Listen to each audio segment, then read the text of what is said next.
Coffee shop, we started with that name because in Amsterdam was famous coffee houses.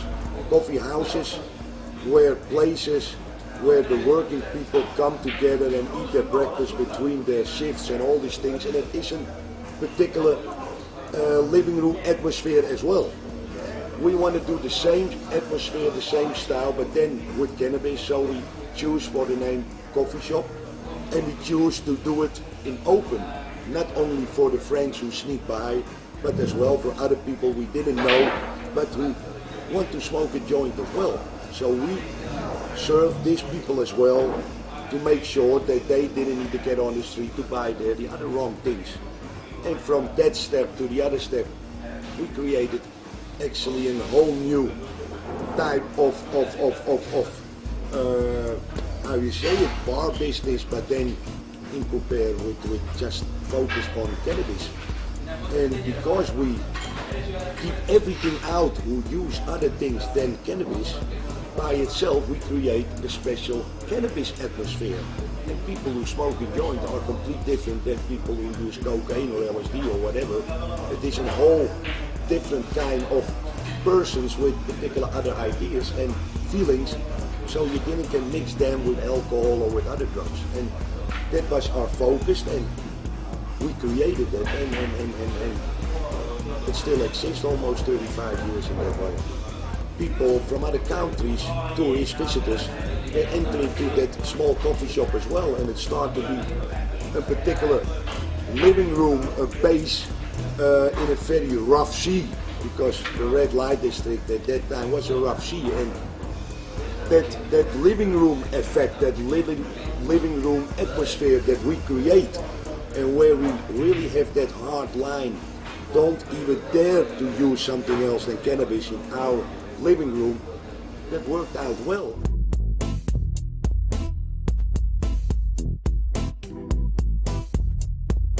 Yeah, also in Amsterdam you have two kinds of coffee shops. You have more touristic coffee shops, and you have coffee shops in the suburbs, and they're more local, more for the local crowd. And that's similar to the coffee shops outside Amsterdam.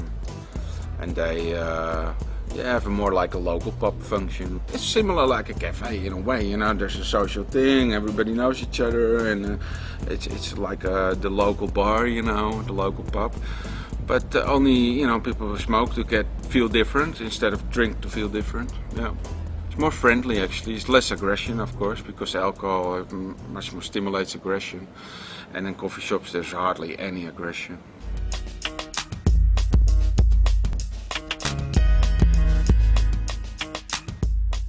It's very friendly, open atmosphere. People, you do see people meeting each other every day, new people, and you do hear nice conversations, and very often it's about philosophy or about spiritual things, or pretty good topics to talk about, I would say. So a lot of people here in Holland are just professional people. They work very hard, and to relax they smoke little joints, and they prefer that perhaps above alcohol or something which might fuck you up. If you drink too much, alcohol is a hard drug.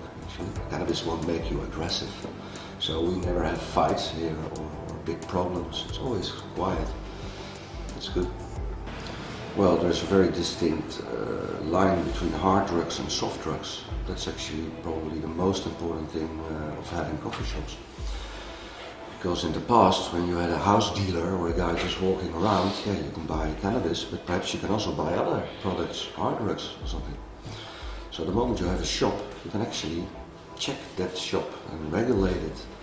And it makes a real difference from house dealers, for instance, because people, yeah, well, what do they sell? You cannot check qualities and things. So if you have coffee shops, especially when you have more than one shop, there is competition, so there's a very good distinguished line between the hard drugs and the soft drugs. Coffee shops never will sell hard drugs. because it's not allowed and they will close you straight away.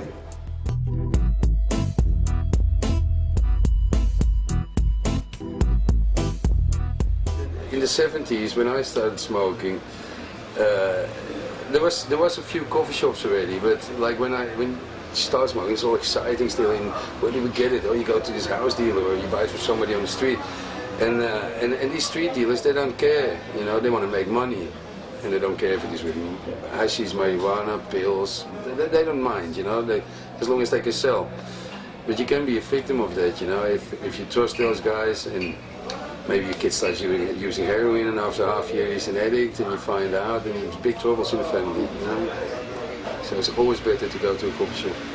In several countries around us, if somebody wants to get high, a young person, he goes to a person who also sells other stuff, what's more damaging for your body.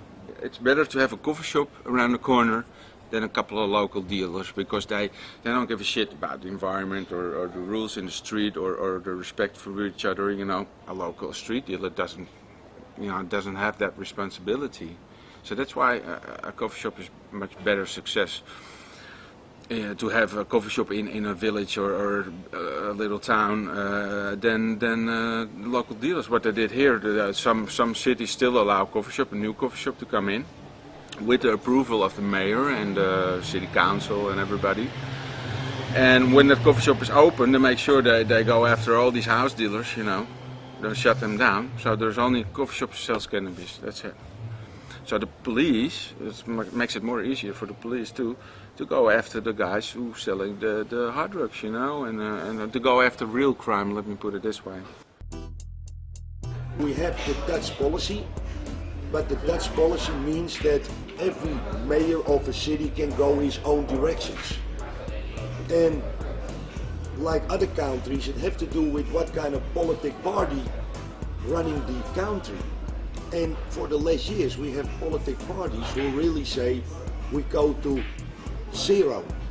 I don't want coffee shops at all in my city or in my neighborhood or by the border. So in Amsterdam it's rough, but on the border and in some other cities, they brought it already back to zero coffee shops. Or from 30 coffee shops, they go to only one coffee shop in that area. And from 5 gram, he is now only allowed to sell 2 gram a day a person. So in that way, Holland is step by step going backwards to get rid of the coffee shop, if it should go on like it is now. If you start to use it, you didn't get hooked on cannabis in compare with using crack or using heroin or use cocaine. I mean that so very quickly you get hooked on it, or you say, this is heaven, and there you go. And that's the big difference between cannabis and hard drugs. It's actually the same as I describe it as a glass of beer or start right away with the vodka. That's a whole other world. For me, hard drugs is the drugs where you can become an addict on, or which can kill you even. And with cannabis, that's definitely not the point. You know, you can't overdose. And people say you can become an addict, but I smoked for 30 years, and if I go abroad on holiday and I don't smoke, I'm not sitting the first 4 days on the beach like this, you know. With the hard drugs, with heroin and cocaine, it's a totally different story, of course. It's getting less, not more, coffee shops. We have 70,000 places where you can buy alcohol, and 700 places where you can buy legally cannabis. And still people saying, oh, these coffee shops, it's too much. I'm like, what? How do you mean too much? I think part of freedom is, well, if you want to smoke a joint, you do smoke a joint. If you want to drink a beer, you drink a beer. There is no strict rule how to treat your own body or your own mind. So here in Amsterdam, you can do pretty much what you like.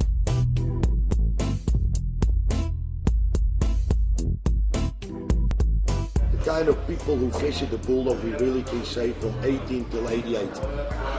And you find them in the hotel and you find them in the coffee shops, and they like that particular kind of coffee shop atmosphere.